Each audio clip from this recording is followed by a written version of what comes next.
One of the most common responses to my Lumix versus Leica color comparison video was that the Leica magic is actually within the lenses and not the bodies. People were claiming that you'd see a more obvious difference if you used a Leica body with a Leica lens. So in the name of science, I tested it. I'm about to show you a selection of images taken with the Lumix S5 II and the Leica SL3. I had the Leica APO Summicron 28mm f2 mounted to both bodies, and I kept the settings the exact same throughout. No editing has taken place, so what you're seeing color wise is purely from the camera and lens combination. Granted, there is a resolution difference between the sensors, but this is more about the way the colors are rendered between a Leica with a Leica lens and a Lumix with a Leica lens.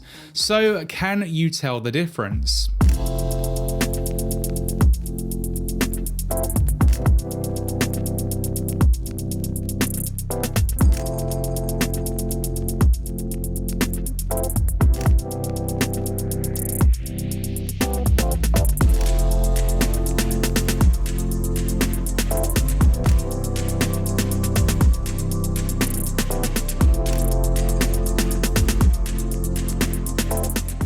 Camera A was the Lumix and camera B was the Leica. So let's digest the differences here. It appears to me that the Lumix body renders a slightly more magenta tone while the Leica leans more towards the greens. And this photo here shows it best in my opinion. Therefore, I would actually conclude that a Leica lens with a Leica body isn't the answer to the Leica color science myth, at least not with the SL range. There's a few people out there that believe the older Leica M series cameras that feature the Kodak CCD sensors are where it's at in terms of color, paired with a nice Leica M lens. The whole mystique surrounding Leica's colors and image characteristics stems from stuff they don't even make anymore.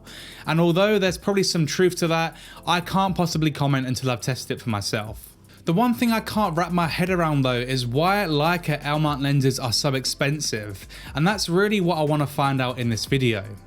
The 28mm APO Summicron that I've been testing will set you back an eye-watering £4,500, making it the most expensive lens I've ever held, let alone tested. And if that price isn't for the difference you'll get in the way your colours are rendered, then it must be down to the optical performance. If spending £4,500 isn't enough for you, then you'll be delighted to know that Leica also have the 50mm Summilux f1.4, and that will cost you £5,200 or £390 a month if you opt to finance it, which is basically the same amount I pay for my brand new Mercedes per month. You will officially have the most expensive L-mount prime ever made though, so your street cred's going to be off the charts. For those that are interested in knowing what APO Summicron actually means, since to start off with, for me at least, it was just letters after the focal length, the APO stands for apochromatically corrected, and that's just a fancy way of saying that the lens elements have been constructed in a way to alleviate chromatic aberration.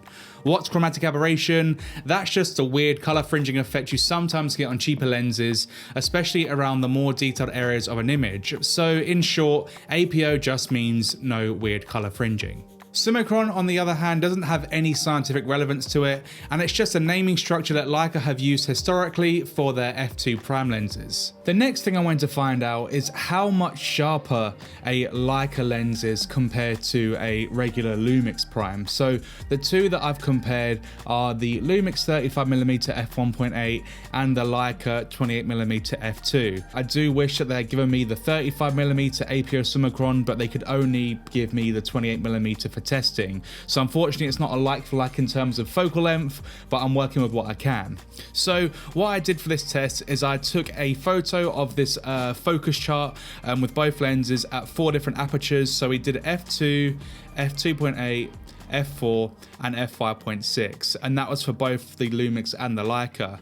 And as you can also see, I kept my ISO locked off at ISO 320, so I didn't want to change that either.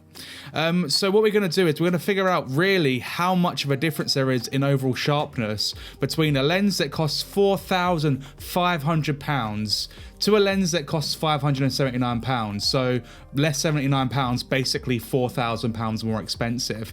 And I really want you to be asking yourself, is that worth it? Is the upgrades that we're seeing in these comparisons worth you spending £4,000 more on a lens? Okay, let's do this. For the entirety of this comparison, I'll keep images from the Lumix 35mm on the left hand side and images from the Leica 28mm f2 on the right hand side. I also want to note that all of these images were taken with the SL3, so the camera body has stayed the exact same. So looking at this f2 example now, you can see there's a little bit of vignetting happening in the corners of both lenses. You can see that around the edges how it's just a little bit darker. Let's punch into the middle, and yeah, you can see that the Leica lens does look considerably sharper in the middle.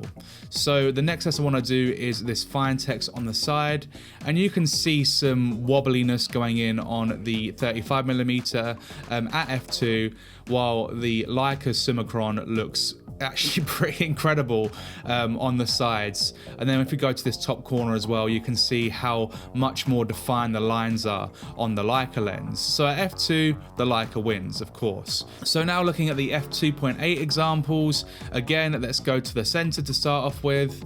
And I think the differences have started to close up a little bit at f2.8. Again, I can definitely see that the Leica is superior in terms of middle sharpness. And now let's go to that same bit of text on the side. And you can see that the 35mm has actually cleaned itself up quite nicely at f2.8. And of course, the Leica still looks absolutely fantastic. Going up to the top corner now, and again, you can see that the Leica does look better. But I mean, guys, we're zoomed in at 100% here. If I go back out again, this is really the sort of focal length we're working with. £4,000, is that worth it for that upgrade in sharpness? I don't know. Okay, so now looking at the f4 examples, punching into the center again, and now I'd say that it's getting even closer, but again, I would say let the Leica still wins. Let's go out and look at the side again, and I mean, the Lumix does look pretty good, to be honest, but I would say again, if you look at the wording, that the Leica is definitely the sharper lens. And then going up to the top corner again, you'll see that this basically looks a lot better on the Lumix's lens, and it's still looking fantastic on the Leica. So far, the Leica has looked amazing from f2 all the way up to f4. So now let's do the final image, which is of course at f5.6. I don't want to go any higher than that because I think at this point you sort of get the idea. So going into the middle, and both lenses look really good, I'd say. I mean, I'd give the marginal sort of win to the Leica, but I wouldn't be too disappointed with the results from the Lumix either, especially when I haven't spent an extra £4,000 on it.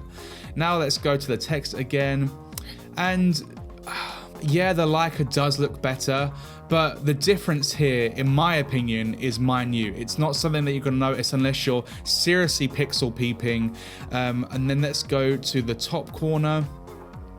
And I'd actually say that the Lumix has pretty much caught up at this point at f5.6. As you can see, the lines look quite defined. It's not looking as fuzzy, and everything looks pretty okay, I'd say. Again, we're comparing a lens that costs £4,500 to a lens that costs £579.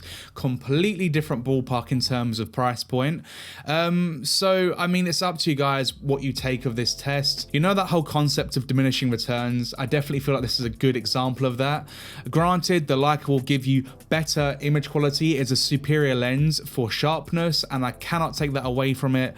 But I don't know if I'd spend an extra £4,000 on that minuscule amount of difference. And when I say minuscule, of course, the difference is like night and day when you zoom in, but it'll be minuscule to those who are your clients, for example, who won't be pixel peeping like you are.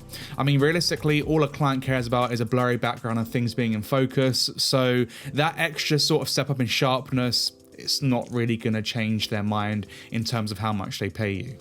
In reality, this comparison is super unfair since the 35mm f1.8 from Lumix isn't even part of the S Pro series, meaning it's not at the top of what Lumix offers. The APO Summicron lenses are some of the most premium lenses on offer for the L mount, so I'd have loved to compare the 50mm APO Summicron competing against the 50mm S Pro, so maybe I'll make that comparison in the future if you are interested. If you're interested in seeing the original Leica versus Lumix comparison I made, then check out this video next. Or if you'd like to know my 2 cents on the myriad of L mount lenses I've tested so far, then check out my tier list and see if you agree.